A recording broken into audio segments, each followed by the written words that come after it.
It was none other than DJ Khaled welcoming home the Miami Heat. Took care of business in Game 7 against the Celtics, got the split in Game 2 against the Nuggets. We're in South Beach for Game 3. Nikola Jokic and Denver looking to rebound, and let's just say Jokic did a lot of scoring and a lot of rebounding in Game 3. Jimmy Butler did a lot of shooting, took him 24 shots to get his 28 points.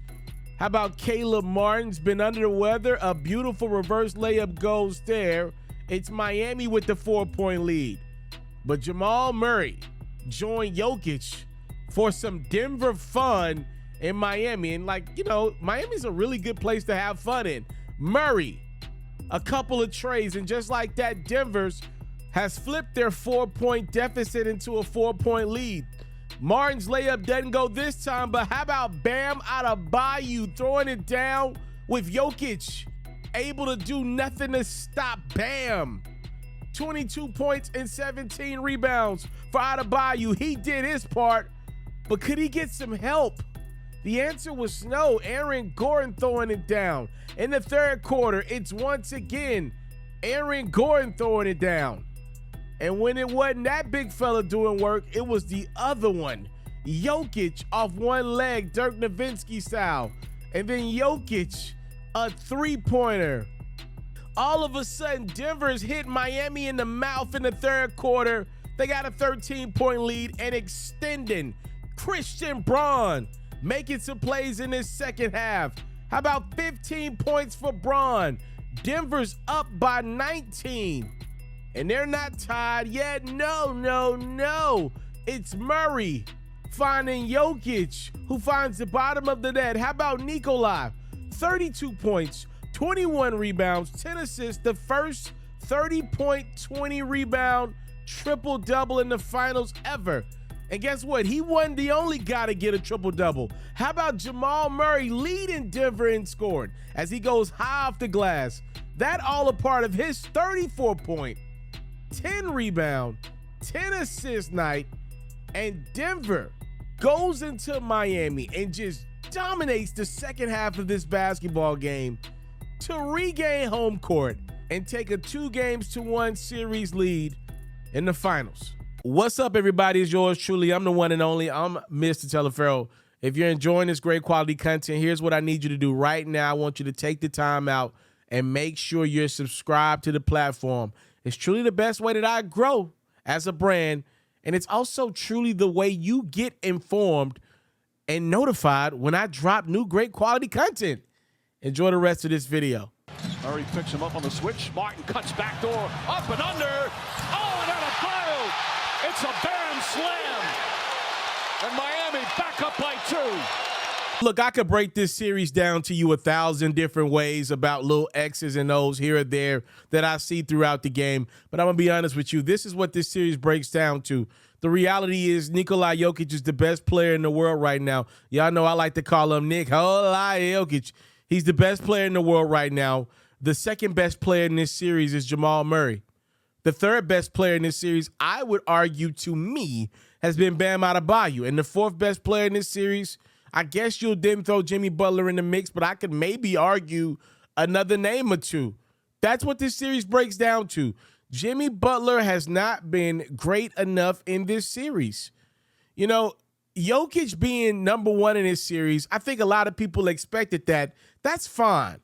When we get into Jamal Murray thoroughly outplaying Jimmy Butler pretty much every minute of this series, makes it very difficult for Miami to win it. And I'll take this a step further. As hard as Miami plays, I really like Bam Adebayo. I thought he was going to be the next Dwight Howard in the NBA. Obviously, he has not been that. But the truth is, what got Miami here is the hard work, the effort, the energy, the emotion, and the passion of Jimmy Butler's first-round surge against Giannis and the Bucks. I believe that's what propelled them into round 2 with the confidence that they needed to be able to win a series despite Butler spraining his ankle against the Knicks. They go into the Eastern Conference Finals and pretty much allow the Boston Celtics to beat themselves for a few games, and then they're able to win a Game 7 in Boston. So I want to be clear with you guys.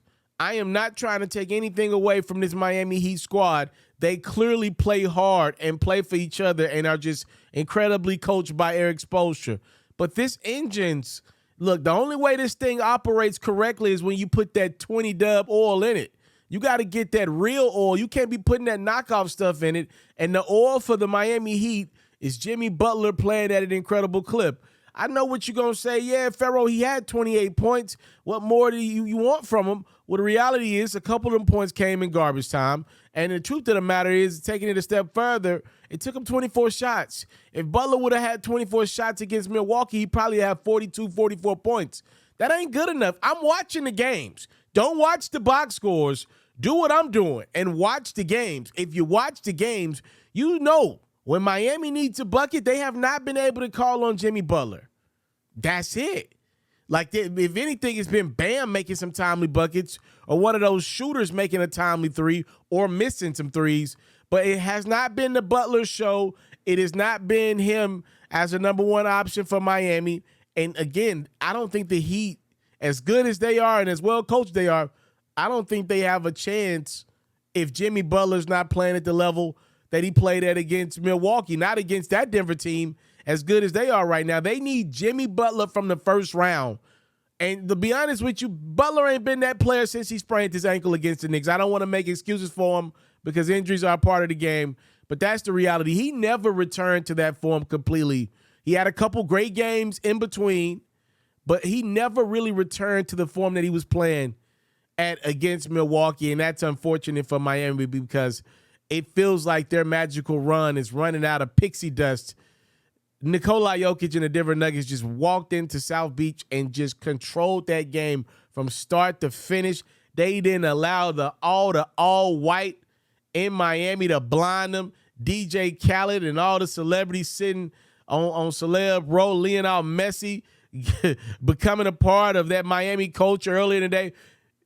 Denver didn't care about any of that stuff.